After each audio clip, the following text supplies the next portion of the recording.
This is the Fox D Streaming Network. Register to come on our channel at foxdnetwork.com.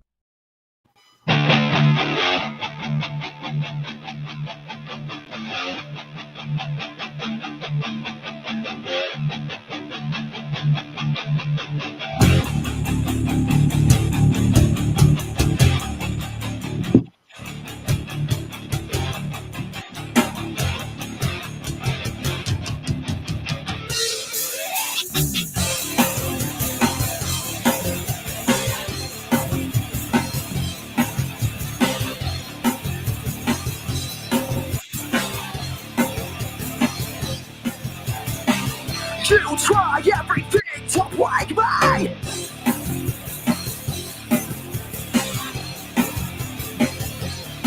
What is up? How's it going, everybody?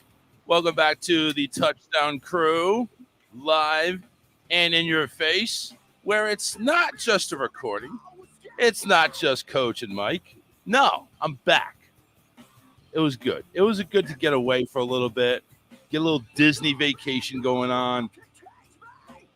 We got it done, though. We're going to talk about the big game, of course, a little bit later. But first, let me go ahead and introduce you to the man with a plan. He's wearing Bears gear all the time. He lives and dies by the Bears, and that means he's just going to just pass out today. But anyway, Mike over there to my right. And right there at the below. What is that you're wearing there, Coach? What is that? Hey, the grind, baby. The grind doesn't, you know what? I'm thinking over here, it's got an arrow pointing down to your crotch area. It's like the grind doesn't stop here. But whatever, that's Coach at the bottom there. He's representing the grind going on. What's going on, Coach? What's up? Now, what's going on, Mike? How you doing this morning? Tired, man. Very tired, but it's all good. We got a lot of games today. We got the London game going on right now. I caught a couple seconds of that. So it's going. That is right. Got the London game going on right now. So some excellent teams going over to London. The New York well, maybe the Falcons are a better. Well, I don't know about that, but whatever. London's being treated to NFL football, sort of like maybe Pop Warner, the Pop Warner version of NFL, right? And it's even worse that Calvin Ridley didn't make the trip for personal reasons. I don't know if he's against the UK or what, but Calvin Ridley didn't even make the trip. So the Falcons are down one. And Cordell Patterson has a concussion now, so it's really just a Kyle Pitts day. Are you serious? So Cordell's not even playing? Yeah, he just went in the blue tent just now. Oh my God! You know what? I got to pull up the game. I got to get it right there, and it's on NFL Network right now, folks, ladies and gentlemen. So after you get your morning cup of Joe, turn on NFL Network and get your ass in there and watch some awesome football between the Jets and the Falcons. I mean, it's worth it, waking up. Come on, it's football. Any game that we can go ahead and promote, even if it's just above CFL caliber, that's fine. We'll promote it. I don't care. We'll do it. So anyway, lots to talk about. We're talking about, Cordell going into the blue tent with a concussion, but that is just the tip of the iceberg of all these freaking injuries that are going on.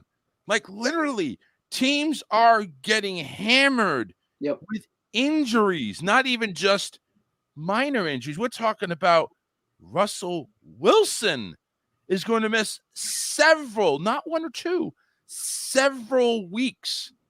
And with the Seahawks going 2-3, this could be potentially very hazardous for Seattle's health up there, especially with the NFC West being the way it is. Yep. And there's actually winning teams on the NFC East. So it's like all these playoff positions there, they're already making reservations for hotels and everything like that. And Seattle doesn't even get a consideration right now. Yep. I mean, it's really, really tough. You guys, give us your breakdown. What is the big injury there that you see that's going to affect the team the most that's happened over this past weekend? Now, I think the biggest one is what you just said, Russell Wilson, because that's your quarterback. And that offense is built and made for Russell Wilson, not Geno Smith. Right. It's made for him, for Russell. So now I think they're in trouble. But let's not discount Geno Smith didn't actually have a really bad game. He actually produced. And he was also coming off on the cold. Jets for a while. So, I mean, you kind of got to give Geno a pass on the Jets situation because the Jets. Yeah, we'll go with that. Yeah, the Jets are the Jets. So, listen, we already seen another quarterback go ahead, like, what is that? Sam Bradford, go ahead and just explode with the Panthers, and he's actually still doing good, even with Christian McCaffrey also being out. So, it's like the Panthers have life in them even after McCaffrey. So that's promising to see with the Carolina Panthers. That's, don't you agree?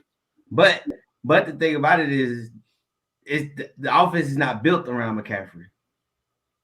No, like, that's true. But I think when you look at when we say Seahawks, their O-line is terrible. Always has been terrible. Yep. And it's built for Russell to move around and run around. Geno, he's not a mobile guy. He sits in the pocket and he wants to, he makes his reads and he throws it. So, Coach, what you're telling me is if Seattle has to rely on Geno Smith for the next several games, 4 to 6 games, It's done. You're talking about complete disaster for the Seahawks. Man, mail it in. Man, you might as well get ready for the top 10 draft pick. Yeah. And I'll say this, Coach, and I've been wanting to say it for a long time because I didn't know how it was all going to play out in Seattle. The Seattle front office is really biting themselves right now because the Bears, and I remember it was a crazy story, and Ryan Pace even attributed to it. He said it was true. They offered them 3 first-round picks, Akeem Hicks, and Kyle Fuller. And that first-round pick would have been Justin Fields, all because they didn't want to let go of Russell Wilson, who's most likely going to be, especially now, is most likely going to be out of there at the end of the season because not only does he have an opt-out, he's probably very upset with how this offensive line wasn't even touched during the offseason. So to me, you could have had two all-pros with Bobby Wagner and Jamal Adams, bringing in Akeem and bringing in Kyle and having a decent front six. And you could have had Justin Fields for the future with Metcalf and Lockett. And nah, man. And you knew Russ didn't want to be there, and you still said, nah, that's what happens. That's what happens when you make stupid decisions. And I'm grateful you said no because it was rumored to be like 4 first-round picks for a guy over 30 years old. But at the end of the day, for them to pass on that, ridiculous. Yeah, I mean, four first-round picks, though, isn't that what Houston's talking about to go ahead and get rid of Deshaun? I mean, a younger quarterback, don't get me wrong. And I was at 3 first rounds. Right. But the difference is, though, with that is, Texas was asking for 3 or 4. Seattle didn't ask for it. The Bears just offered it. So that you said no makes no sense to me. I mean, but you got to realize, you got to look at it also. When you have the NFL is built on quarterbacks. So if you have a quarterback like that, your first 3-round picks is going to be 28, 29, 30. So might as well say a second-round pick anyway. Right. So it's kind of like the picks don't really matter because you don't even know how they're going to turn out. That's just the same with these first-round draft picks. How many first rounds will we be like, man, what happened to them? Where they at now? So if you have Russell Wilson as your quarterback in Chicago, and again, I'm giving Chicago a ton of optimism here. Russell Wilson comes in, turns the franchise around. They start winning playoff games, maybe even a Super Bowl bid. That first-round pick that you thought was going to be in the top 10, you're at the bottom of the barrel there. There ain't no quarterback at the bottom of the barrel that you're going to take. See, but that's the thing, though. You already banked on the Justin Fields pick from this year. Hey, let me ask you this, Mike. Jaguars, the Rams traded their first-round pick to the Jaguars. Mm-hmm. Who is that guy they drafted? Man, it don't even matter, bro. They probably traded him. It's a crapshoot no matter what. We've seen it. They probably traded him. Now. The first round, the first pick of the draft, Trevor Lawrence, has thrown more interceptions than Mac Jones has thrown touchdowns and interceptions right now. Of course. You just don't know who is going to be there. Who's going to be there and who's going to actually show up when it's time to lay it on the field there on the NFL. But that's the top 10. Usually that top 5 Those are like the bottom of the barrel of the NFL, and you have nothing around you. You like that 6 and up. It could have been an injury rate. You can take Seattle. Seattle got Russell Wilson out for maybe 4 to 8 weeks. They don't know. So if he's out for 8 weeks, they slip into the top 5. So wait a second. Here's a question for you two. All right, let's hypothetical. Say the Bears did pull off this. Bears have Russell Wilson. Seattle had the top pick. And then it's not Trey Lance. Who the hell was it? Yeah, it was Trey Lance, right? Justin Fields. Justin Fields. Sorry. I keep getting those two mixed up. They're both number ones. So Justin Fields in Seattle has all these weapons. Maybe let's just say they don't work the O-line. The O-line is the same as it is. Right. Do you see Seattle in a better scenario before the injury with Russell Wilson? Do you see them in a better scenario, or do you think Russell Wilson was still the guy? I think at the end of the day, Russ leaves at the end of the year regardless. So you're in a better scenario moving forward. Russ doesn't want to be there. At least with Justin, for the next 5 to 10 years that you have a young quarterback that Pete Carroll can mentor, who's, statistically in the way he goes about his game is very similar to Russell Wilson at a young age. He's rolling out of the pocket, but he still has an arm. He's very intelligent and he's very to himself. He's very, he's very work hard. He finds out he's QB1 for the rest of the year. The whole team wants to go out and celebrate, even his family, and he stays home and reads the playbook. Like, that's the kind of kid you're getting. And I feel like that's exactly what you'd want. You don't want a bridge gap quarterback like Geno Smith waiting to hopefully pray that you land Spencer Rattler or Sam Howell, and then you just end up getting Justin Fields. So it's an immediate gap. You don't have to worry about that. And then the rest of the picks that you'd be getting, on top of your own, there's still 2 first-round picks regardless, and you could find great guys in the 4th round. So that's on their scouting department to be successful, not on, who's available at the end of the first round. Good, Coach. You were going to say something? I understand what he's saying, but it's still, as Justin Fields, all these young quarterbacks, man, it's only 5 games. At least you know what you get with Russ. And on top of that, he's probably not going to – if he tries to leave, they're going to franchise tag him in the next 2 years anyway. He got to opt out. But he can franchise tag him. I don't think you can. Yeah, you can. Yeah, you still can franchise him. So if the franchise tag is available, you think Seattle's going to throw all that money at him, especially now with an injury that's going to be on his record? Yeah, it's a finger. It's a freak action. It's a freak accident. But this thing's cost him almost about 6 games, though. I know. That's just throwing off. But I think, like I said, when you look at Justin Fields, all of them. Everybody, you got to remember, everybody was trying to trade out of the top 5. And then Justin Fields landed as late as he did. Mac Jones landed as late as he did because it was like, it's a crapshoot because you're talking about a quarterback. Because you can hear, he studies, he does this, he does that. They do all these things. But still, when you draft a quarterback, those are things like, those are generational. Because usually when you get a quarterback, you're good for 10, 15 years, max. Yeah. That's if you get a good quarterback. Huh? Who said that? We're talking about a good one. I don't know about that. You know what? You're at least good for 4 years, and then after it gets agreed. And then I don't think nothing about that life, Coach. Think about it. Russell Wilson, how long he's been playing? Long time. Aaron Rodgers, how long he's been playing? Now? 17. Tom Brady. Oh, we don't even want to touch that. That's not even realistic. Hey, your boy with the Rams, how long he's even playing? It's like 12, 13 now. Yeah. Hell, you can say Ben. I'm talking about when you have a generational quarterback. Now Ben's been done for a couple years. But how long? But even if you take the couple of years out, how long has he been playing? Like actual football, probably like 10. That's what I'm saying. Like, that's the thing with people. When you get a quarterbacks are like, they stay 10 years. Right. So how long does Russ have left?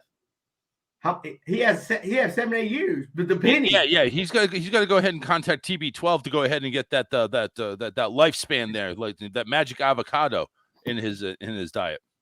Because I'm telling you, it's like, listen, if Brady goes ahead and markets this and everybody buys into it, you're going to see quarterbacks, a lot of them, majority of them, playing in their 40s. It's just that lifestyle, and of course, it's also the rule changes where quarterbacks aren't getting hit. I mean, you tap them on a helmet, it's 15 yards. Yeah, tap them like boop, 15 yards. Because that's your money. Because now, that's what I'm saying is the longevity of a quarterback now is going to be just so far.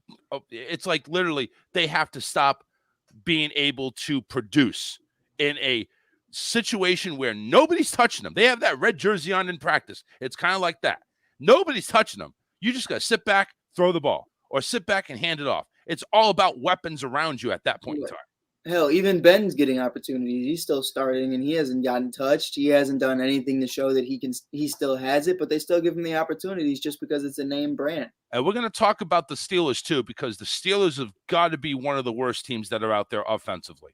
And we'll talk about that, too. Because challenge my team again, Charles. Challenge my team again. Challenge the Bears? Challenge us again. Let's see how we are without David Montgomery for 6 weeks. Listen, we'll see. We'll see about that. I mean, I'll take the Bears. Matt Nagy will prove you wrong. Just know he'll take play. He's taking play calling back as we speak. He heard you, Charles. Yeah, damn right he did.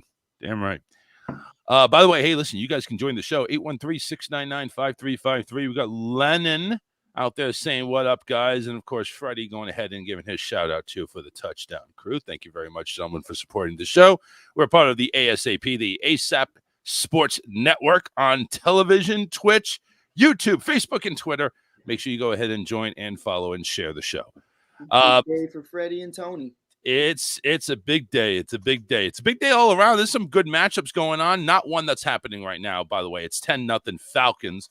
They just started the second quarter, so we'll keep you up to breast on that one. And that game is on NFL Network, which you don't really want to watch because there's more talent in these three squares right here than the Jets combined. So you definitely want to stay tuned to this one here. I mean, if you want to watch a little bit of football, we'll allow you a few seconds here and there. But no, you need to keep your eyes right here. So free agents making their moves. We got Josh Gordon now as part of the 53-man roster in Kansas City. Kind of interested to see how that goes. Stephon Gilmore, Patriots is going to release him, but at the 12th hour, the 13th hour, whatever the hell you want to call it, they made a trade. And they got a sixth-round pick out of it. Listen, 6 rounds better than nothing, I guess. And then you also have Jalen Smith going to the Packers. Out of these free agents that you see, the signings and moves and everything like that, or maybe something else that may have popped out, which free agent signing do you think is going to impact the team right now, immediately? Coach, let's go with you. Oh, Stephon Gilmore. Stephon. Okay. Yes, now, even though he's not eligible to play for another couple of weeks, you think that's going to go ahead and be an immediate impact for the Panthers when he's out there? Oh, yeah, that'd be fine. Because, I mean, again, it's who they play. That'd be fine. Stephon Gilmore, especially the style that they want to play. They want to bring the house and they want to play man defense. Yeah. So he's going to help. And then you got to understand that's a defensive MVP, 2 years ago. So he's going to mentor because they're young. They're young in the secondary. So now he can really mentor and teach these kids how to really actually play the position. So you think he's going to come in there not only as a player, but he's also going to go ahead and say, hey, we got some up-and-coming talent here. When you're long gone after this 1 year, we're going to have these people basically take what you taught them. Yeah, because even though he can't play, he's going to be there because he got to learn the system. So now by him learning the system, and he's going to ask the questions that defensive coach didn't think to answer, or them players didn't think to ask. Right. So then now he can say, hey, he can talk to the DBs. Hey, have you noticed this about this guy? Have you noticed how he runs his routes? Have you noticed, even film work, like all that stuff goes hand in hand because, like I said, when he's healthy, he's what, top 5, top 3. I mean, he was defensive player of the year like 3 years ago. Yeah. So with his knowledge I think that's where a lot of people got to realize football is a lot of knowledge and understanding. Now, Stephon, when he came to the Patriots, he had some trouble picking up the system. Do you think he's going to have that with the Panthers? Oh, no, it's man. All right. If you watch the majority of the time, they play a lot of man. Mike, before I get to you real quick, Coach, I got to ask you, after this year is over, do you see Stephon staying with the Panthers over a long-term deal, or do you think he's going elsewhere where the money is? It depends on the cap. I don't know what on top of my head what Carolina has. Depending if he's played well, they're probably going to re-sign him because I know for a fact they got a lot of young cats. Like everybody's young. Sam Darnold is still, I think he has like maybe one more year on his rookie contract. I think they got to pay Christian though, no? But who else? I don't know who else they're really paying. You know what I mean? Because they got to ask for a boatload, but if they got enough cap, they could probably sign them both. Yeah, and they can, Yeah. they can expand it over the years and get one more bonus money, one more upfront, then more money in the middle. Like you can play with it with that. It's just Right. I don't. But I think if he plays well, they're gonna probably keep him because you think you have him and Horn and the other, like so they're young. A lot of players are young, or they're older veterans, so they're on like the veteran minimum. Mike, do you got a free agent signing that you are most impressed with, or a new player that's coming to a new team that besides Stephon, or do you go ahead and agree with Stephon? I liked Stephon. I think the Panthers have fleeced the NFL so far this year. You get C.J. Henderson, a young corner. You bring in one of the best to do it to mentor him, and you already drafted J.C. Horn. I think that's just outstanding from the front office department. I wish I could do that, but it's definitely going to be really interesting to see what happens with Stephon. I think if we're talking about free agency really quick, just to touch upon that for Stephon, I think if Aaron Rodgers is truly out, Green Bay it would just be so funny to me if Green Bay made a move for Stephon Gilmore for Jordan Love and not do it for Aaron Rodgers. It's just something the Packers would do. But to me, the biggest free agency signing, and I think it's Stephon, but as of right now, I think, if you're ignoring what the chances are of this man relapsing or having some kind of issue again, I think it's Josh Gordon, because I think this Kansas City offense is really just missing something right now. I think, you saw it last week. Travis Kelce had 6 yards. I mean, it was a horrible game just because he's getting doubled the entire game. Tyreek Hill's getting doubled the entire game because they know nobody else is really out there. So if Josh Gordon can be the old Josh Gordon that we've seen in Seattle and so many other places, and remain healthy and remain, mentally tough and not, get pulled down by all those demons he has, it's definitely a situation to me where I think that opens up the playbook.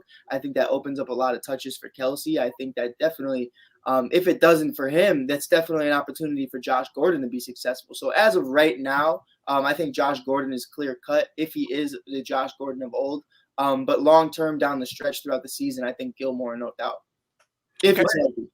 But my thing is, I don't think like Kansas City is probably they're still top 5 in offense. I think a lot of it is right, but win wise, you need to win games. You know what I mean? But I think a lot of it is they can't stop anybody. Yeah. There's a lot of problems going out there. But if you could put up 50, doesn't matter who you can't stop. You'll be good. So just give an update on the London game. Atlanta scored another touchdown. Matt Ryan to Hayden Hurst for a 17 yards touchdown, 17-0 now. Atlanta, they're just running away with it right now. I think everybody in the UK is kind of getting bored. Eddie Allen wanted to go ahead and comment there from YouTube.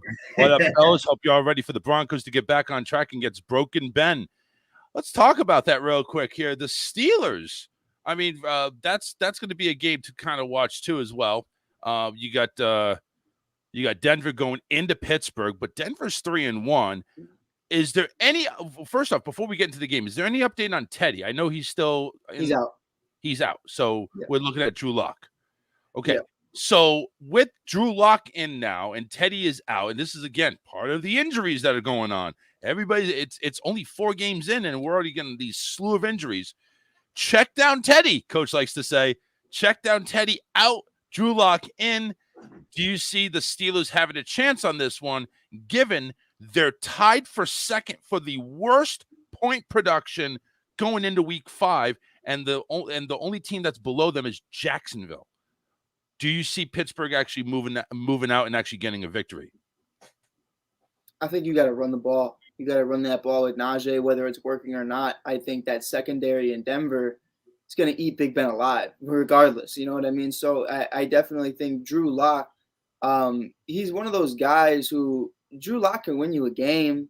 Drew Lock can definitely win you a game. I just don't know if he's going to be, his infamous nickname that they gave him in college that I don't think I could say on the Fox D network. But horse lock, man, that's all I'm going to say. But it's definitely one of those things where I'm looking at it like this is Big Ben's final year, or this is Big Ben's final chance. If Big Ben loses this game and craps the bed, even if they win the game and he craps the bed, I think there's a serious conversation about Dwayne Haskins and seeing what you have with that, just because Ben doesn't just look bad. He's not just costing you in turnovers or fumbles or just being lousy. I mean, we've seen him try to run out the pocket the other day, and he fell like a 2-year-old baby. It was weird. I've never seen someone fall like that. No one was even near him. Literally immediately after the ball was snapped, just tumbled over like my grandma. You know what I mean? Like it's really unfortunate to see, and I don't mean to be disrespectful to a great, but it's just time. And if anything, right now, you're damaging the production and the development of other players. You know what I mean? So, like, defenses are understanding. We're not preparing for Ben. We're preparing for Najee and Juju and Claypool. You know, so if you have Haskins involved, maybe there's something there you can tap into. If anybody can do it, Tomlin can. That's just how I look at it. So you think so? Even if they win, but Ben goes ahead and goes down. Actually, let's take it up. They lose. They go to 1-4. We pull Ben. Ben's gone. No, I'm saying like Dwayne goes in on next week. Yeah. Okay, Coach, what do you think? No, I think first off for the game, it depends on which quarterback is not going to give up the pick six, because they're both known for doing that, and I think that's why they brought Teddy in for Denver, because he's gonna make smart moves. He's not gonna risk it, and I think that's one of the biggest knocks for Locke. He's gonna risk it. He's gonna say, "Hey, my arm's better than you defending this." Well, that's fine to go ahead and say you have a strong arm, but if you're gonna go throw it into double and triple coverage, that's being stupid. I mean, hey, you see it all the time. You see, like I said, you look at the Jets. Oh boy, to be chunking it. But well, listen, old boy just do another interception. And that was on one-on-one coverage. So I mean, Zach Wilson. I mean, I don't know, man. I think they need to think about the Sam Darnold thing, and they need to get him back or somehow, because they're just awful today, just terrible. But if Ben, here's my thing. You know what you got at quarterback. Do you? Yes. Because we haven't seen Ben fall over grass. I mean, I believe you, but just think about it. What's behind them that you really, truly, truly trust? Because it's one of those things you go as this. If Ben showed in preseason that he was the best, he showed in practice that he's still the best, and they're not stepping up, you take him out, you can't bring him back in. But my question, Coach, to you is, though, I didn't mean to cut you off, but no, you're fine. Did Ben really show that he's the best, or was it just that Haskins is in a new system and they're not, and had issues before succeeding in the NFL? So, obviously Ben's been here over 10 plus years. You're not just going to take him out for nothing. It's not like they drafted this kid with the number 1 overall pick. They had to give it to Ben. There's no chance you give that to Haskins as of right now, unless Ben fails. Going into week 5, going into week 6, you're coming off an 11-0 season and a playoff appearance. You've lost ever since that 11-0. You've lost probably 7 games and only won 2. It's definitely a concern to me. And I think now going into week 5, Dwayne understands this system a little bit more. He's had time to get the spotlight and the heat off him. I think it's definitely a time where Tomlin has to sit down and say, I respect what you did, but it's time to go. The same thing that they did with Favre and Green Bay, and the same thing that they did with a bunch of cats. Wait a second. Right now, just to give statistical wise, he's thrown 4 interceptions, 4 touchdowns, and he's averaging about 260 yards a game. That's Mitchell Trubisky numbers. About 64% passing. So he's not shown that he could go ahead and keep from turning the ball over. He's throwing a pick in every game. Right. 2 picks against Cincinnati. And you lose that game. That is a divisional game. And then you lose against the Packers. They've lost 3 straight. Is the ship going down on Big Ben's ship? I'm with you. I know. Listen, first off, I'm not saying he's phenomenal. I'm not saying he's good. Right. He's average on a great day, and he's on any other day he's below average. But you look what's behind him, because both quarterbacks played last year, and they really didn't show you enough to say, hey, let's keep Ben. Because even they were about to cut Ben, when Ben took the pay cut, they were like, well, he's better than what we have. My thing is, if you go with Dwayne Haskins, because one, you got to change the offense, because there's totally two different quarterbacks. Right. Ben's been a statue. That's always been his style. I'm a statue kind of player. I'm gonna sit big in the pocket, and I usually back in the day I just take the legs. So you have to change the offense. I think Mike Tomlin, I have a lot of respect for him. I think he realized if we go with Dwayne, that means we got to ride with Dwayne. And if Dwayne is worse than Ben, we can't go back. It's really like the Jets. It's really like the Jets situation. We're getting rid of Darnold, even though we know what we had with him. We're going with this BYU kid, and let's hope and pray he does well. And right now, he's taking a big dump on New York. Right. It's like you said. It's going to be a risk kind of scenario. You're going in and saying, okay, let's see what Dwayne has. Ben, take a seat, and they're right there. Do you think even if that's the case, do you see Ben going and bouncing back with another team? No, he's done. Okay. No, Ben, because now there's so many quarterbacks that could give you more than what Ben gives you. Because Ben, and to be honest, I'd sign Cam before I signed Ben right now. That's another thing too. There's a lot of quarterbacks out there that are taking a dump that are injury wise. Cam's out there. Is just Cam not that good anymore? Is a lot of people seeing red flags around Cam, or are they thinking that their backups are better than Cam? Cam just hurts himself in my eyes. Cam just hurts himself by the way he goes about things. And I feel like, you know. You're talking about stuff away from football, or you're talking about just okay. Like, you know, I feel like in recent years, especially in Carolina, it was kind of I'm super Cam I am kind of situations.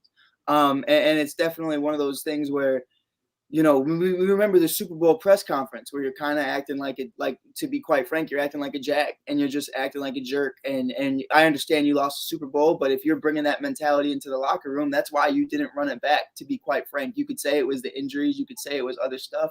But I think at the end of the day, they weren't running it back regardless because of that kind of persona.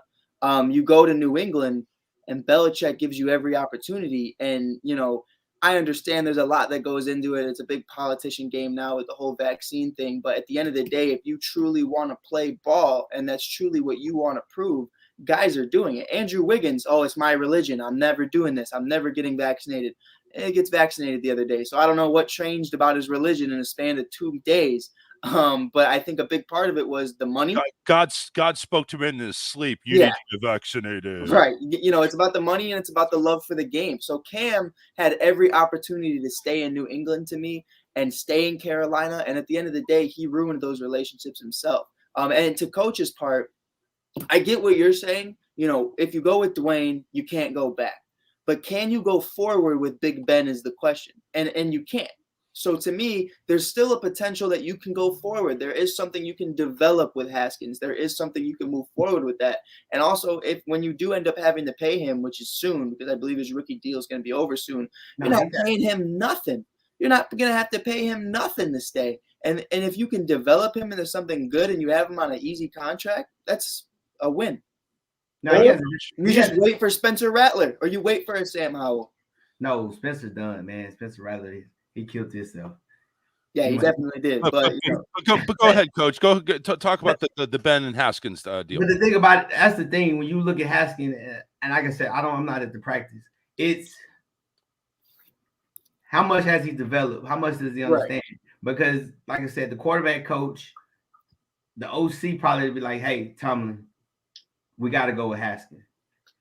Because if he gives you the same below average product, then because he's been in the league, this is his third year, second year? Fourth, I think.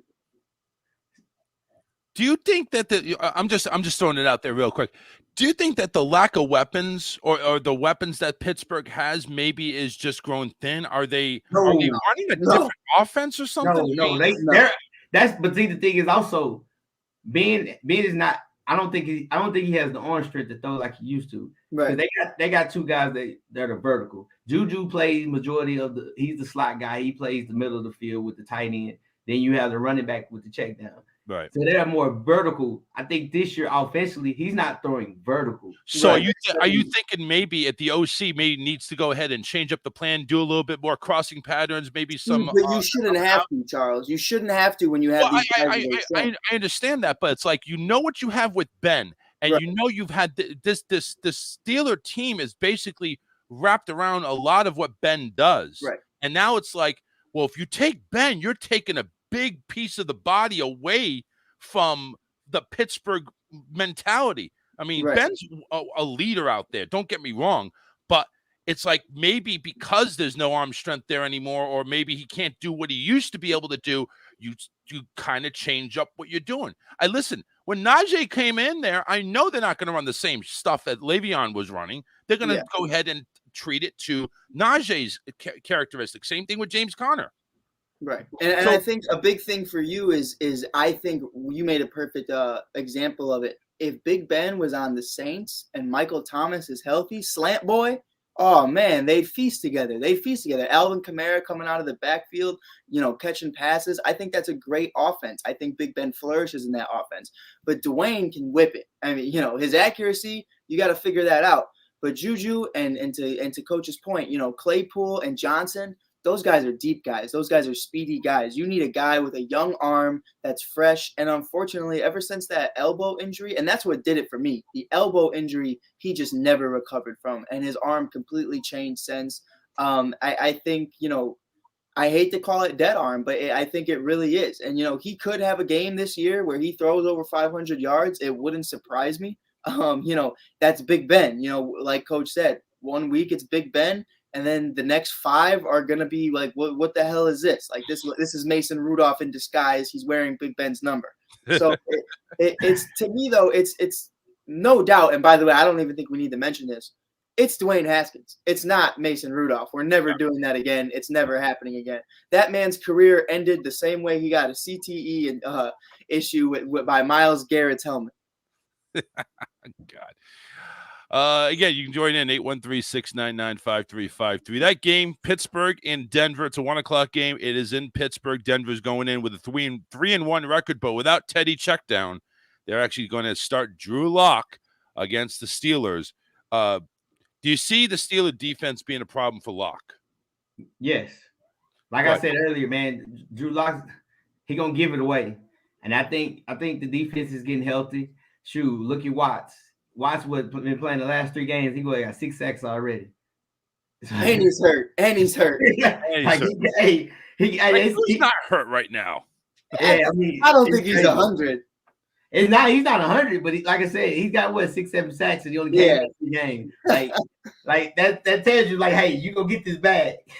Yeah. Let's talk about another injury, and that's Jimmy Garoppolo. Yes, sir. Now we're talking here. You got Lance coming in with his Frito-Lay chips and everything like that. But there's a problem. George Kittle is on IR now. He's always hurt.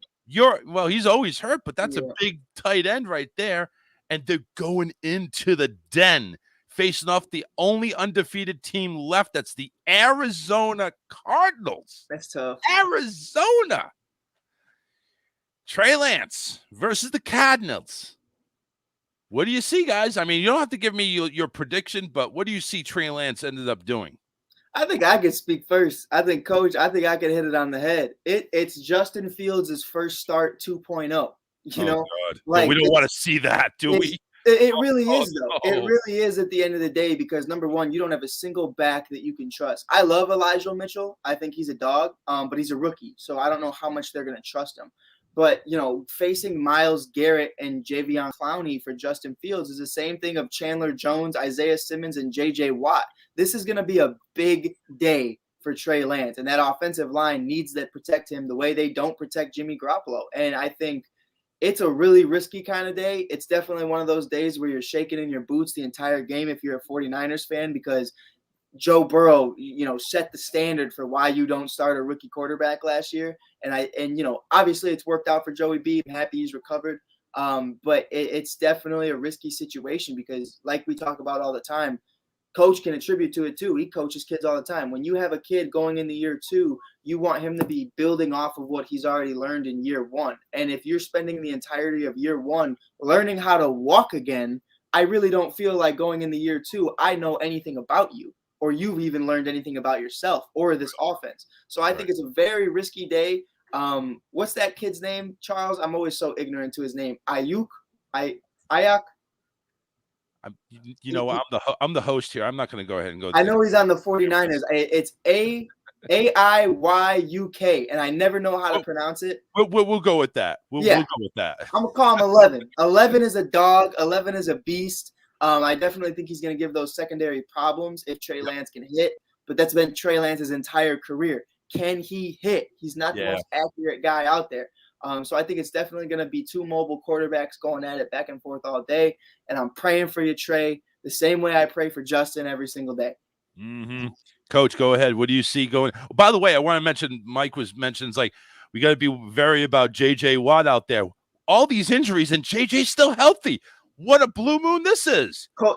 Charles, knock on some wood right now because him and Kittle are in the same pot. Yes. Go ahead, Coach. What do you see? To be honest with you, I think Trey Lance is going to play pretty good. I think he'll play better than Justin Fields because and why? Here's why. It's all love there, Mike. It's all love. It's not. That's not love, bro. No, listen. This is here's why. And I'm gonna ask you this, Mike. Mm-hmm. Who's a better offensive coordinator? Bill Lazor. Shanahan or whoever calls the plays for the Bears? Bill Lazor's 5-1 with the Bears. That's not what I asked you. Kyle Shanahan has choked how many times? I'm gonna go with Bill. No. He's talking from the heart. He's not talking up here. He's talking from the heart. No, I know. It's Kyle Shanahan without a doubt. I just don't know. I've never seen Kyle with such a mobile quarterback before. But that's the thing. I think he spent the summer with Trey Lance. Matter of fact, for him to pick Trey Lance, he probably been studying and looking at this guy. Oh, no doubt. No doubt. Since they knew where they were picking, he was studying Trey Lance. Yeah. And then he had brought him in and he worked with him. So he knows what he can and can't throw. Hence the fact he still puts him in the game just in case because he knows who he had at quarterback with Jimmy because Jimmy always gets hurt. So it's an Illinois thing, man. The winter just gets our bones. It hurts. I guess that's what it is. I don't know. He's in California. And that was Michigan. So I think that he's gonna put him in a great position to be successful. Now I'm not gonna sit here and say they're gonna score 48 points. They scored 17, 21 points, kick field goals and everything else. So I think, and then you gotta look at it too. He had the year they went to the Super Bowl, the NFC Championship. They ran for 300 some yards from that's all it was. I think if they ran 60 plays, 59 was running. Yeah, and they only had like six, seven passes. This is not the same 49er offense that you saw in the Super Bowl. But they're going to be very creative because it's also not the same defense though. But they're going to be very creative for the simple fact of the matter. You got to realize I have a mobile quarterback, so I can bootleg, I can get him in space and do some things. Right. So I mean, I like him. I'm not picking him to win. I'm gonna just tell you straight up now. But I don't think it's gonna be 35-7. Like I don't think he's gonna get sacked 20 times in the game. Thank God. Like your boy. I think that was sad. I mean, I felt bad for the Bears at that point. I'm not one to feel bad for the Bears. It built character, all right. Yeah, it did. Character, right. Listen. The next week, not one sack the next week, because I knew that front office called every single one of them linemen and said if that man gets sacked one time next week, everybody's ass. Everybody's getting cut and sent to the Jets. And can we talk about that really quick, Charles? Yeah, I know it wasn't in the conversation, but Monday morning, Matt Nagy comes on TV. Andy Dalton, when healthy, is expected to play week 5. He's my guy for the rest of the year. Tuesday morning, Matt Nagy on TV. Justin Fields is the quarterback for the rest of the year. What happened in 24 hours? Gentlemen. Hey, but you know what? 97-year-old Virginia McCaskey got on the phone and said, if you start that redheaded man, that's your ass. And what changed? What changed, Coach? Yeah, that's what I was saying. They had, I don't know what it was. I was listening to it because they had one of the players that used to play with Matt Nagy. He sucks, and the dude said it. He's a different person when he talks in front of like news reporters. Oh, he's a car salesman, bro. And then when he goes into there, he plays games.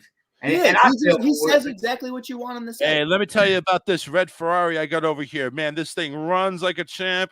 He throws like a champ, and By the way, let's take a look at this one over here. Bugatti. I'm not sure I'm too convinced on this one here, but it's got some good gas mileage. It's low miles. This other one here has got high miles, but we know what he is. This other one here, low miles, a newer car, but I don't know if you want that. The 97-year-old guy says, I want the new car. I'm in my late life crisis. I want the new car. Mm-hmm. But I'll tell you this from the beginning. Once Fields comes in, it's like, hey, you're done. You're there for the rest of the year. Right. It's without a doubt. And here's the thing. If Nagy, I guess, here's the hypothetical. Do we see Matt Nagy actually surviving this year? No. If it's pulled around and Justin Fields actually can go ahead and get everything going. But before you guys answer, we have a call. Go ahead, caller. You're on the air. Hey, this is Eddie, the Broncos fan. What's up, Eddie, the Broncos fan? I'm just calling to let y'all know. I don't know if y'all said, I didn't hear the part, if y'all said Teddy Bridgewater is playing today. We heard that he was not, so he is starting. I'm pretty sure he's starting today for us. Okay, we haven't gotten a confirm on one way or the other, but we'll go ahead and research that and get back to you on that one.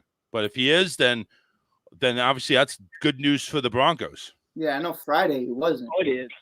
Okay. I mean, even Drew Lock can win us the game though. He can pull it out against the way the Ben's been looking, and they're not starting ball, so it should be a good day for us. Yeah, there you go. Yeah, Drew Lock can pull it off. I mean, we know what Drew Lock can do, right? Yeah, Drew. Right. The big Doc Lock. We know what he can do. Yes, sir, Charles. Hey, Eddie, Drew Lock is gonna sit on the end of that bench. Teddy check down is playing, and that needed him to play. Okay, so he is playing then. That's good. Yep. Excellent. All right. Well, listen, Eddie, thank you very much. Go Broncos, or actually in this case, go Steelers. All right, I'll help you guys. Take care. Big Eddie, Big D Eddie, going ahead and telling us some information there that I guess we didn't know because it was kind of like up in the air. Really, it was probably a game time. Yeah, Friday it was not. It was Freddie's bad or Teddy's in bad shape. Yeah. So let's see here. So Teddy Bridgewater, he was full participation. He's still listed as questionable, but if he's in, does that change anything in regards to the Broncos and Steelers game? Do you think? Yeah. Yes. I think it definitely does. Like I kind of had the Steelers maybe pulling one out just because of Najee Harris and maybe running the ball, using Ebron more. But if Teddy's in, it's not going to change a thing. I don't think Ben can keep up. Gotcha. Anyway, I'll leave that freeze up a line, 813-699-5353. Zach Wilson is having one heck of a day because he's the Falcons' best player out there right now.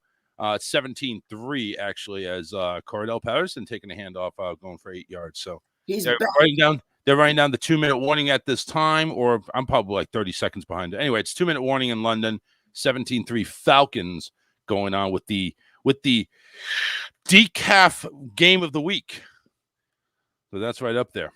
Let's see, where was I going on here? All right, let's talk about this real quick. We're going to touch on this briefly because I got to get out of here at 11:30. But let's talk about Urban Meyer. Coach Meyer. Mr. Friday night.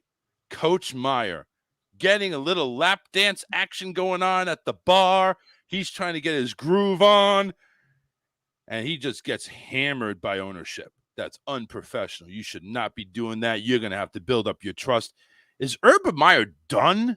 Is it like this close before we just see Urban Meyer gone and just somebody being brought in just to salvage the season? Or is Urban Meyer pretty much on good grace? He can do whatever he wants. Well, he's not going to be gone. He's going to stay. I think his stay the year, he might fake an injury or something like he always do and goes to a new school in college. But I think he sure took that job at USC, right? Yeah. I just think here's the thing about the whole situation. I think he played it wrong.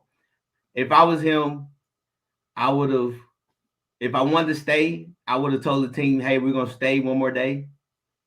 and then we'll leave out Friday morning or Friday afternoon, and then you guys have the rest of the week because they don't start football. They don't have to report to Tuesday, so you got Monday they have off and everything until Tuesday. So I think what made it look bad is because if you coach and you lose and you lost how you lost, now you're watching film. Like usually on the plane, by that time the film is in. You on the ride back, you're in the front. You watching film. You taking your notes. See where you messed up. See what Coach. I have no doubt he was watching film. I'm sure he was watching film, but it was the porn film that he filmed that I know, night. and that's what I'm saying. The knock is you're losing, and you didn't ride back with your team. Like that's a selfish divide. Because at the end of the day, as all coaches, I mean, even in business, you're like, hey, we in this together. And by him saying, hey, y'all go back on the plane, I see y'all on Tuesday. Yep. And then you sitting up here at your place, old girl up on you and everything else. I mean, that's a bad mix for the players because he's already having trouble with the locker room as it is. Right. I mean, you think that he has a little bit more professionalism, and I think that's where Shad came in. It's like, listen, dude, we're not going to have you run this football team like this. This is not happening. You need to get your ass back to work. Right, and that's just what he's done off the field. I feel like you trade C.J. Henderson for literally nothing. You bring in Tim Tebow as some kind of joke, and you trade Gardner Minshew, who actually, to me, had something to teach Trevor Lawrence and could have taken that heat off of Trevor Lawrence. And you did that for the simple fact of trying to make a statement saying how ready Trevor is.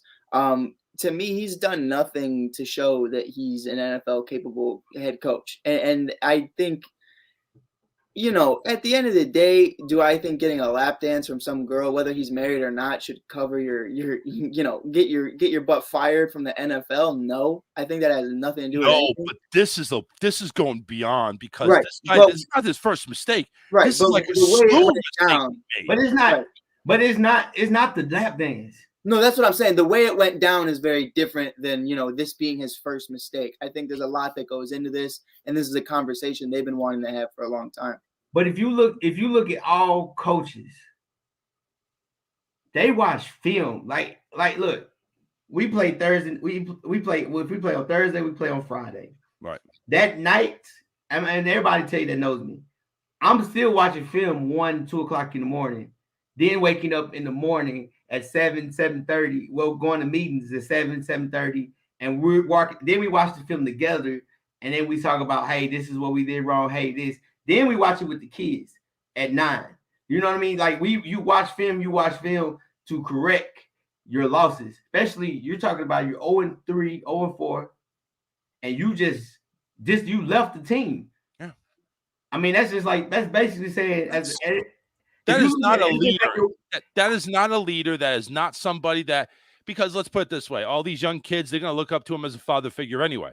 And they're going to go ahead and he's going to set the example. It's not going to be Trevor Lawrence setting the example. It is coach setting the example. And when coach sets the example that we're just going to abandon the team, what does that say to the rest of the team? Yeah, because Charles, you're married, correct? Yes. And you have a son. Yes. If things are struggling and you tell your wife and your son, like, hey, I'll be back. Yeah, I'm going to take a walk to Emerald City, get a lap dance. You're going to go get some milk. Hey, and then come find out y'all struggling and everything else, but you in the bar having a lap dance. How do you think they're going to look? Oh, it's going to look pretty good. It's like, listen, honey, I'm ready now. And I think that's the thing that it's not that he went. It's abandoning the team. You left the team when you should be watching film because they didn't lose because of the players. They lost because of you. Because if you would kick the field goal, at least you would have a chance to get in overtime. Is there any way that we can defend Urban on any of this? Because maybe too much pressure on Urban. Yes. Maybe he's, please, I got to hear this. Listen, I'll defend the lap dance because you can't tell me there's not 1,000 other guys in the NFL right now cheating on their girls. It's just not on camera. This is not the NBA. Right. This is the NFL. Right. And the NBA too. Oh, the NBA double that number. Whatever that number was, double it. And there's less than half of the players on that team that's the double. Only difference is it's on film. And technically speaking, being someone who isn't the greatest in relationships, he didn't even do anything. She was doing it. He was just sitting there chilling. What are you supposed to say? Get off? Like, you know. Right. But to be honest with you, listen, in the long run, it comes about professionalism, and that's what it comes even that though. That situation, they've been talking for a minute because they pulled up all kinds of stuff. Once they knew who the girl was, you know how they social media. But they found out her address, her birth certificate, in like a span of Twitter's crazy, bro. Yeah, and they, like I said, they've been talking for a minute. But the thing is, it's not. There's a difference. If you're 4-0, no one's talking about this. You're over, and you left. You told the team go home, and you stay behind. That doesn't happen. Usually in those situations, as a coach, you say, "Hey, we're gonna." You tell them at Monday, like, "Hey, we're gonna stay another day so people could. We got like a couple kids in the Cleveland area.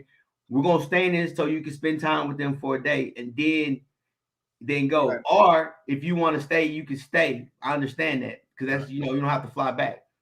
Players can do that. Players can, yes. You're the coach. Like you need to try to get a win.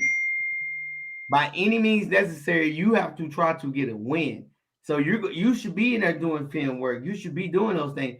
Like I said, I don't care, man, what you do on your private time. You want to get a lap dance, hey. First off, you stupid anyway to do it in your own restaurant. You could have got a room. That's a whole other story. Secondly, you left the team, man. That's the biggest thing that I'm mad about. That right? Like, I agree. You're losing. It's a difference. If you came in 4-0, like, hey guys, I'm gonna spend time with the family. See y'all on Tuesday. That's cool, but you gotta try to figure out a way to get a win. By the way, 52-yard field goal from Young-Soo Koo gives the Falcons a 20-3 lead at halftime. Going in, Young Ho Jets, Young Hoo. Jets will receive the first half kickoff, which I'm sure they'll probably turn over within the first minute. But 20-3 Falcons. Falcons giving the Jets just everything that they so. But yeah, like I mentioned, like we had all mentioned, it is the coach just leaving the team, a young team for that matter, with a young leader out there, just giving just all the wrong impression, all the bad ideas. And you're right. Stupid moves. You got a room. Go to the room. Go get your groove in your own hotel room or your own room, whatever. Just stop being in the public eye.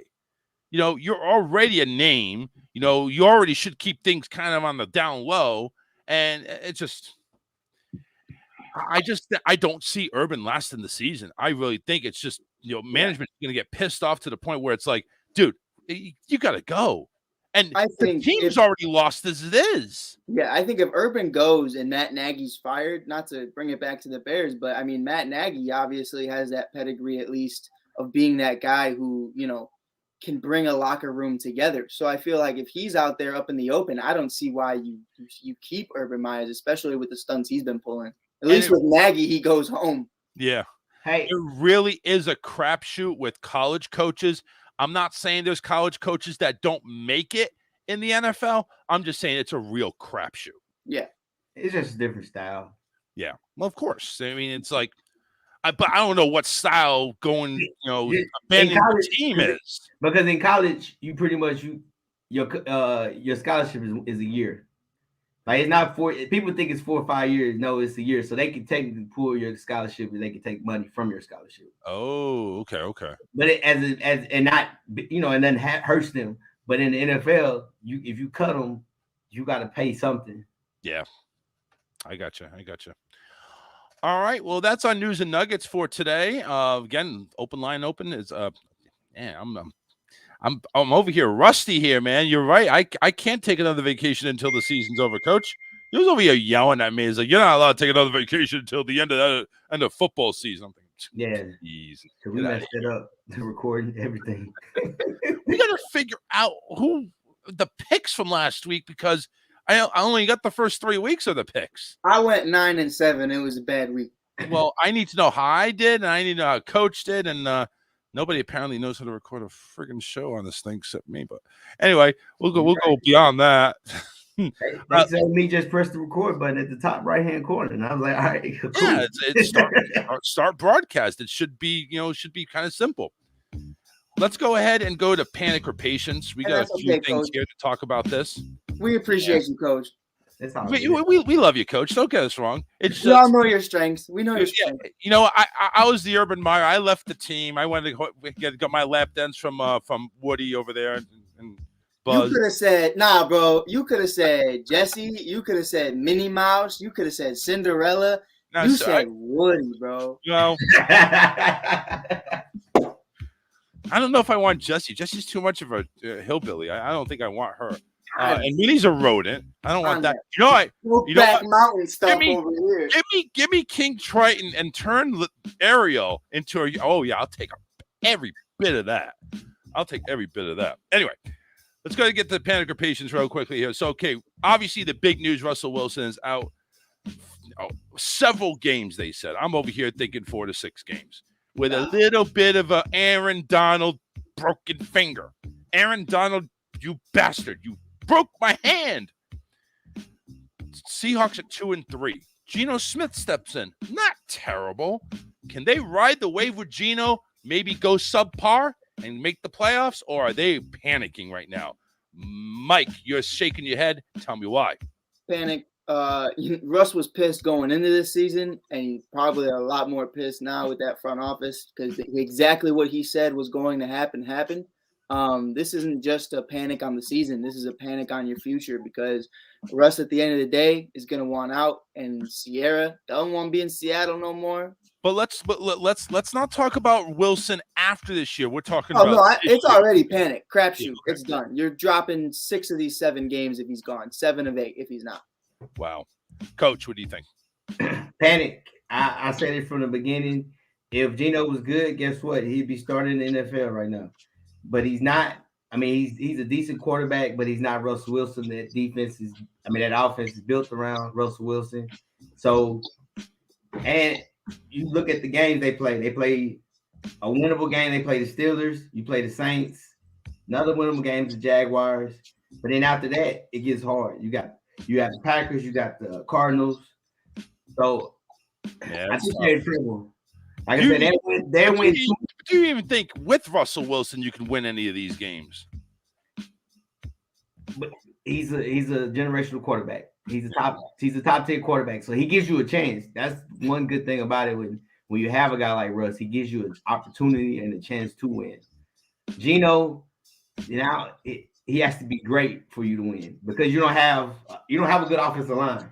You don't have a running game really. Well, that's what I'm saying is with Chris Carson, do you think maybe they can rely more on him? You don't think they can? No. Okay. All right. In Pittsburgh, Broken Ben. We know we got to bring him up. 1-3 start. They are tied with the Texans for the lowest point production on offense. Jacksonville is the lowest. Are they panicking, or do we need to give Ben some patience? Coach.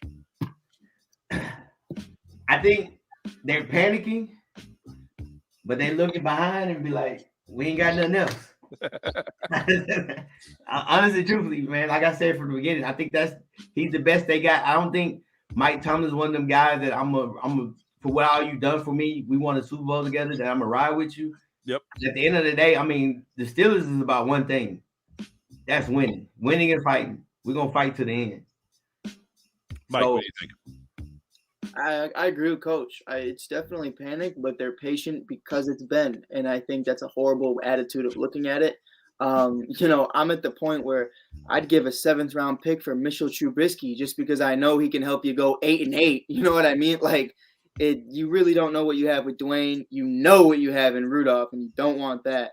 No, the fact that he's still on the roster, just questions me. And after that Myles Garrett hit, he's a walking CTE case. So we really don't know what you have with him and how much he knows or remembers the playbook. Right. I definitely think it's from the outside looking in, it's panic. I really don't know how this front office feels because of how much they respect and love Big Ben. Well, yeah, you got to have a lot of love for Big Ben, making him, especially with all the struggles he's had this year, not doing anything. Again, Steelers lost 3 in a row, and it doesn't get any better with Denver coming in with their defense. Right. So it's going to be quite an interesting game. Again, that's at 1:00, by the way.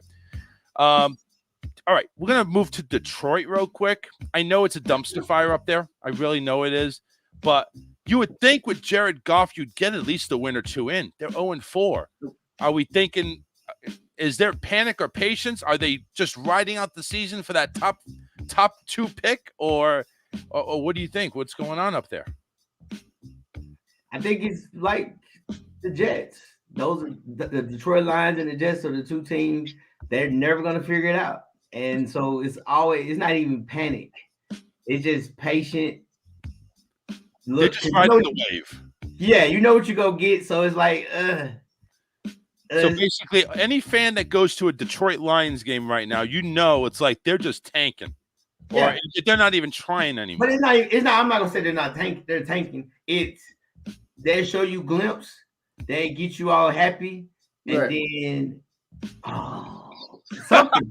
It's like, I mean, you take it. Look at the Ravens. They thought they was gonna beat the Ravens.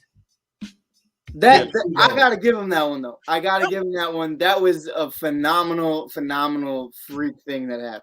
But that's what I'm saying. When with teams like that, there's always something bad happening. Right, a 66-yard field. Like if you look, even if you look crazy. If you look at the years of the past, I think, matter of fact, when they played the Bears last year, there was some freak stuff that happened when they was in Detroit. Like there's always something. Like that's the thing about it is it's like they hug up and say, okay, who gonna mess this up this time? I did it last time, so I think it's your turn. Yeah, Mike, just say same way. Dumpster fire all the way around. Nah, I really don't. And it's crazy to say. But I like what they're doing. I didn't think I'd like Dan Campbell. I really didn't. At the I'm gonna bite your ankles off kind of thing. Didn't like the vibe. The vibe check did not pass with Mike Hughes. If I was in that locker room, I would have been like requesting a trade tomorrow. But I like the effort they're putting in. This now, if you get a top 3 pick the way they're playing this season, it's not a bad year. You showed that you can potentially win games, and now you're getting draft picks with that. You're getting a Rams pick that's probably not going to be great, but a first-round pick is better than no first-round pick. Right. So I like Penei Sewell. I think he's generational. I like Swift. I like Goff for what he is. Hawkinson, St. Brown, those are good young pieces. You get a top 3 pick. You get another pick from for the Rams for the next 3+ years. I really like what they're doing. I just think it's going to take a lot of free agency signings, and that's the problem with Detroit. Is no one wants to play there. Right, no one wants to be in Detroit. So you're really going to have to start showing something, beef up that O-line, give Sewell some help. And I think going into year 2, if you draft correctly, you could see them start to produce some wins. Coach, do you know what Detroit's cap looks like for next year or this year? I don't, but again, it doesn't matter because you're not going to get a big free agent signing. Well, if you go ahead and throw enough money, I think everybody has a price point, really. Yeah. And if you can get one person to get over there and defect, that's all it takes. But again, you say that. If that one person you're throwing, that means you got to throw buku like record-breaking money because you got to think about it. Who else could throw that money? Green Bay could throw that money. 49ers could throw that. There's teams that can throw that same money, and you at least know at the least you'll make it to the playoffs. Right. Green Bay will throw that money back in their pocket. I don't know what you're talking about. They ain't spending it. No, they're going to spend it. If Aaron Rodgers leaves, they're going to spend it. And that's the thing. Would you go? I mean, you get these draft picks, but you have to get some veteran. We have to get winners. Yeah. I mean, I say it all the time. What's the difference between Tampa last year and the year before? Tom Brady, because you got winners. You got someone that can teach you how to win. Right. And when you get teams like Cleveland and you get teams like Detroit, they don't have a winner. They're good. They're athletic. But you got to have somebody that's going to take over the game, and neither one of them really have that. All right. Last but not least, the Vikings. They're at a 1-3 start. You got Cook injured, but he's playing through the injury. But a 1-3 start in the North. Panic or patience in this one? I'm gonna say panic on Kirk Cousins, because at the end of the day, you have a great offense. You have a great offense in what you're trying to do. When Cook is healthy, top 3 back. Jefferson, insane numbers, and I know my boy Charles can attribute to it. Randy Moss type numbers last year for a rookie season. It was insane. Yep. COVID or no COVID, I don't care. Fans or no upside, fans. It was a great year. Yep. And Adam Thielen is a very great veteran. I think what holds you back is Kirk Cousins at the end of the day. So you really need to find out, one, what do you have in Keelan Mond? And to see, is that the future? Is that not? Doubt it. It's possible. We've seen guys like Dak, Brady, Rodgers, all in later rounds. But you really got to find out what you have there. And if not, if Russell Wilson's available, if Deshaun's available, get on the phone, throw all your first round picks and Kirk Cousins and do what you got to do to make that work. Because if you were to bring in a Russell Wilson with Adam Thielen, Dalvin Cook, and Justin Jefferson, I like what you're doing. Yeah, that's a recipe for success. Ooh, that sounds familiar. That sounds like Tampa Bay. Coach, all right, so we went ahead on the Vikings end. 1-3 start.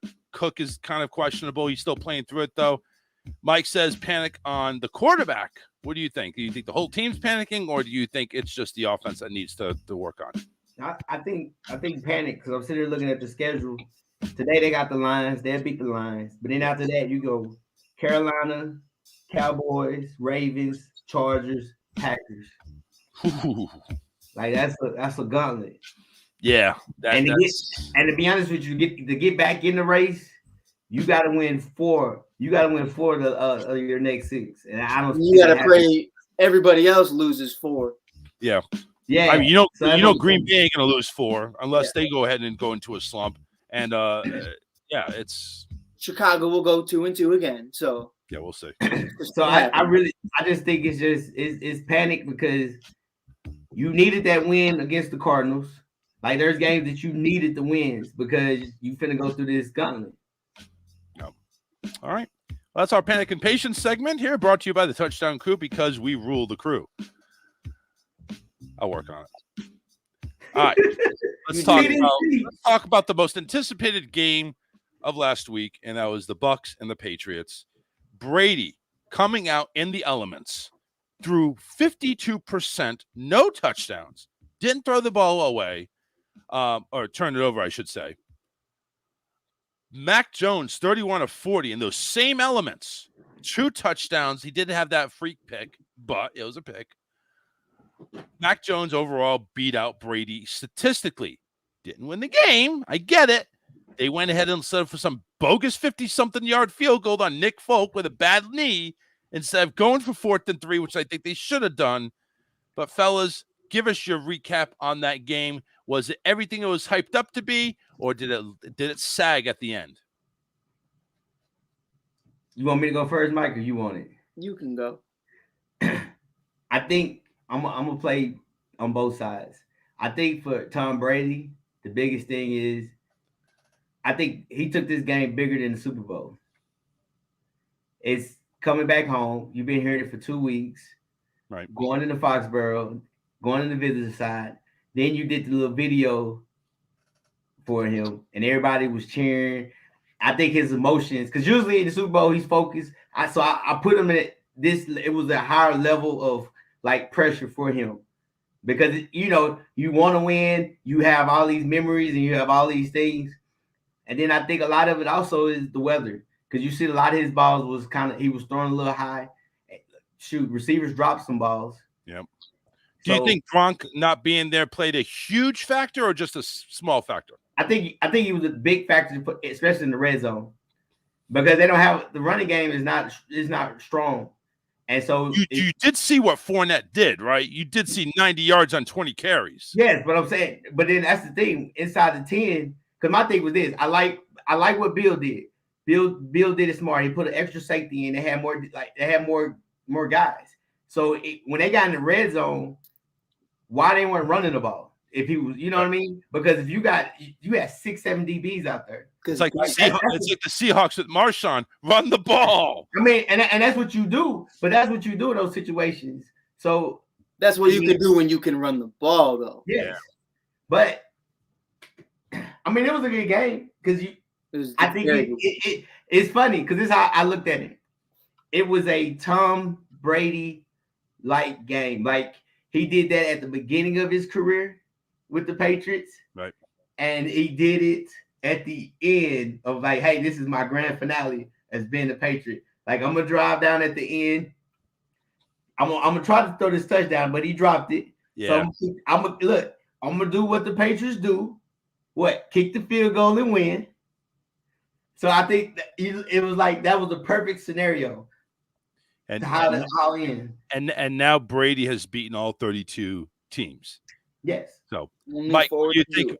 Yep. What do you think of the game, Mike? Do you think it lived up to its hype? It was a great game. It was a great game, Charles. Man, I'm a defensive heavy guy. That's how I've always been. You know, playing DB in high school. I always loved it.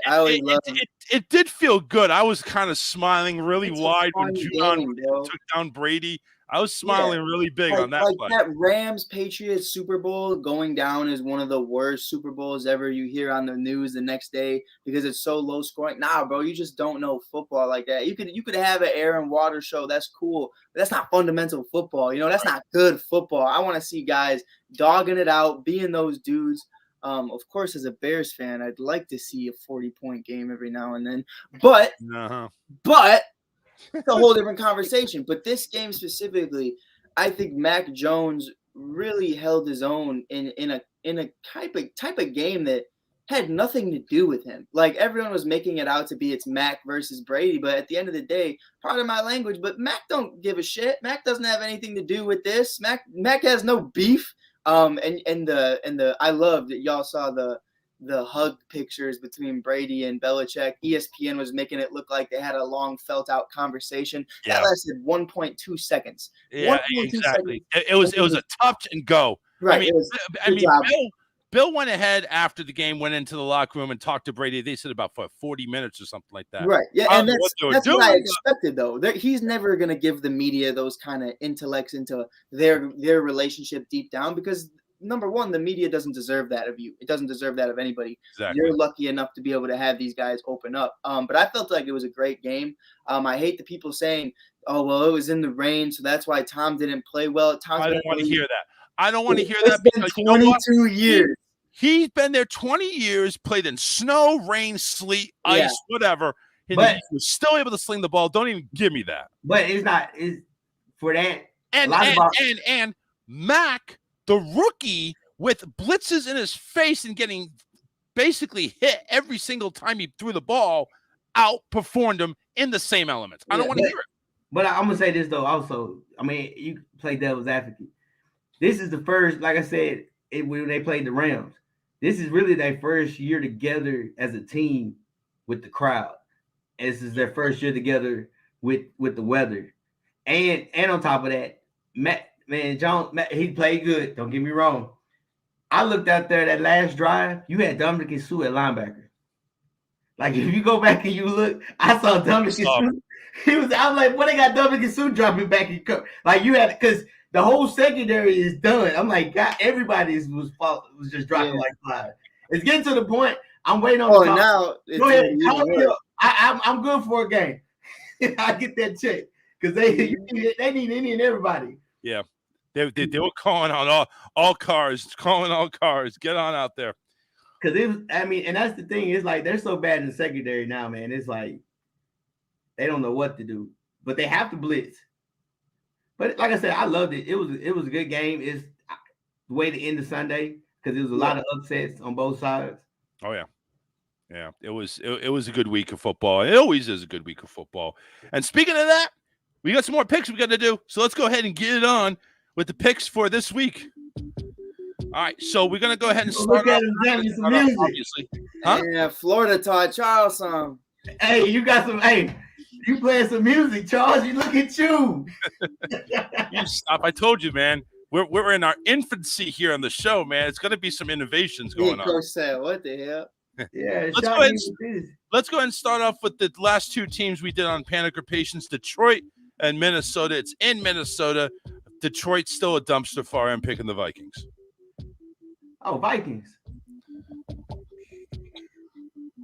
Mike, I have to officially hear you say Minnesota, or I'm putting Detroit down for you. Put Detroit down for me. Oh shit. Let's go. All right. Couple of 2-2 teams. New Orleans heading into Washington to take on the non-Redskins. I kind of like Washington on this one at home. I mean, at the end of the day, to me, I'm going to go with the Saints just because that defense hasn't looked great. And Alvin Kamara, I think he's just going to run over him. Okay. Who that? New Orleans. Who that said they're going to beat them Saints, baby? Hey, man, look, that Washington defense is done. We believed the hype last year, and it disappeared. Oh. So, going New Orleans, Coach? Yes, sir. All right. We drink that water. Hey, that defense is last. They're in the Charles, top. do we have a say in the Jets-Falcons, or are we just watching it? No, we're just watching that. Yeah. Because I think everybody picking Falcons on that one. Because everybody, was you really going to pick the Jets? Nah, hell no. I mean, that's what I'm saying. So, like, you might as well, if you want to. Push right there. That's a push. Hey, if you want to, just go ahead and just put a tally on the win side. Just go ahead. I'm not going to pick the Jets. If you pick the Jets and the Jets come back to win, you know what? We're not picking anymore. No, I'm not picking the Jets. Listen. No, I'm talking to Mike. If Mike picks the Jets and the Jets come back to, I'm not picking anymore. I'm not going to lie to you. When Cordell went out, I thought about it. No. When Cordell went out, I thought about it. Listen, last week, the entire offense for Tennessee was out except Derrick Henry, and they won in overtime. That's because you don't know how to use Derrick Henry. No, so I will never pick the Jets. All right, let's move on here. So my boys going into Houston to take on, I have no idea who their quarterback is. I got to pick the Patriots on this one. I do. Still. Yes, still Mills. I got Patriots. So this is a must-win for the Patriots, so I'm gonna go with the Patriots. Just on the side note, do you think the Patriots are panicking or they're patient with what's going on? Very patient. Very patient. They're gonna say patient because they're gonna put it all on the rookie quarterback. Mm-hmm. But if you spend $1 billion on free agents, and at the beginning of the season we were talking playoffs. Yeah. But they're gonna throw it on the quarterback. They're gonna say it's the quarterback. He's young, he's rookie. Tampa Bay at home against Miami, 1:00 game. Brady coming off a big emotional victory. Miami 1-3. They're Jacoby Brissett, really. I'm taking TB. Tampa. TB12. All right, we got Green Bay and Cincinnati, 2 3-1 teams, but are they really 3-1 equals? I don't think so. I like Cincinnati's defense, though, so I'm really questioning if Green Bay can pull off more points, and I think they will. Aaron Rodgers' offense is better than Cincy's offense because both defenses going to give up a lot of points. Right. Okay. I think I'm going with Cincinnati based off the fact that Alexander, their starting DB, has been sent to the IR. So I think Jamar Chase, Higgins, and all those boys, they have a field day. So I feel like I respect Aaron. I know I'm probably going to be wrong on this, but you don't have a single DB in that secondary, and all the Cincinnati Bengals have are wide receivers. Okay. Let's go to Pittsburgh. Broken Ben versus Broken Bridgewater. 3-1 Denver Broncos against the 1-3 Steelers. I kind of see the Steelers actually waking up and winning this game. I'm going to go Teddy. I'm going with what Eddie said. Eddie the Bronco. Let's go, Bronco. I'm riding with you, Eddie. I'm on the back. I'm on the back of the Bronco with you. He's on the back of the horse ready to get bucked. Let's go to Carolina. It's the Eagles going into Carolina. 3-1 Panthers, 1-3 Eagles. I like the Carolina Panthers in this one. Panthers. Well, of course, I picked Sam Darnold to be MVP, most valuable improved player, and I picked Carolina. I said it from the beginning of the year. They're gonna make the playoffs, so this is a must-win for them. Let's go. Jacksonville playing at home, 1:00 game against Tennessee, 2-2. Jacksonville, and with all this Urban Meyer thing, I think Tennessee is going to go ahead and give him a lap dance. He'll never forget. Tennessee wins. Oh, yeah. A.J. Brown's back, too. Give me Tennessee. Coach? Tennessee. I don't trust Urban. I don't think anybody trusts him. That's why I'm surprised he's still in the NFL. I don't think Urban trusts Urban.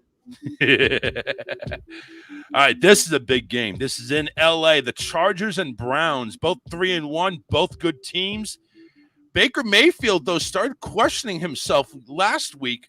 I think the Chargers may pull this one off. I'm going to go Cleveland. I think that pass rush gives Justin problems. Okay. I'm gonna go Chargers. I like what they do offensively. He doesn't force the ball. Just like last week, it was we're gonna throw it to the running back. The receivers double team and covered. And then if you want to load the box, we're gonna throw it over the top. I like what they do offensively. They switch their game up a lot. Cleveland, they're gonna have to throw the ball. Because I think Chargers, when healthy, that Chargers defense is good. But but a lot of them are at any moment can break down. We got the Bears going into Vegas, and hopefully there's no lightning delay. Oh, wait, that's L.A. Sorry. That was the L.A. stadium. Bears, Vegas, 3-1 Raiders against the 2-2 Bears. I'm going to go back to Vegas.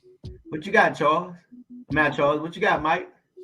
You know, David Montgomery being out, I think it's a big deal. I think it's going to be a lot of a bigger deal than people think. But I think the way I watched Derek Carr just get shot down because of the pass rush last week. Now the Bears are leading the league in sacks, so I think without a doubt, Jalen Johnson has been one of the best corners locked down all year. If you could stop Ruggs and you know Roquan Smith can handle Waller, I'm 2-2 so far this year with the Bears, so I'm rocking with him. I'm rocking with Justin. I trust Justin more than I trust Derek at this point. What you got, Coach? I'm gonna go with the Raiders, and this is why I think last week Chargers was rolling. They went up on them real quick, so they had to throw the ball. Now I think there'd be more balance. Plus, Josh Jacobs, he has another week, so he's a lot more healthy than he was last week. So I'm gonna go with them Raiders. Raiders. Trey Lance heading into the Lions Den, actually known as the Arizona Cardinals Dome. 4-0 Cardinals. Are they going 5-0? I think they do. Yeah, I do too. Yeah, I think I'm going with the Cardinals, man. Them Houston Texans is gonna ball out. Yep. Let's go Giants 1-3 going into Dallas 3-1. That's going to be number one. Giants and Dallas, they always fight. Doesn't matter what their record is. They always fight. But Dallas is good. Dak is MVP caliber this year. I'm taking Dallas. Give me Dallas. Listen. Say it. I'm going to say this. Come on, preach, Coach. I'm going to say this. Have you not seen how this weekend? Let me just tell you what's going on in Dallas. Matter of fact, I am in Dallas as we speak. I'm not even in Houston. You had the OU Texas game Saturday. You had Texas football all day Friday. You have the state fair that's going down. I feel like every week you say it's the state fair. Hey, because it goes down. State fair. It's always a fair there. Hey, that's how it rolls because we do big things. Hey, let me head down there one weekend. Hey, what the hell does a state fair got to do with a damn football game? That means listen, right now it's live and it's popping, and this is how Jerry likes it. He likes the excitement. Let's finish this Sunday here in Dallas. Let's end this great Sunday because we had all these great football games. And guess what? Let's go Cowboys. All right. All that speech for a pick for Dallas. Yeah, hey man, look. All right. I have to blow it up for the Cowboys because I got a lot of people here. They're big time Cowboys that watch. Got to blow it up.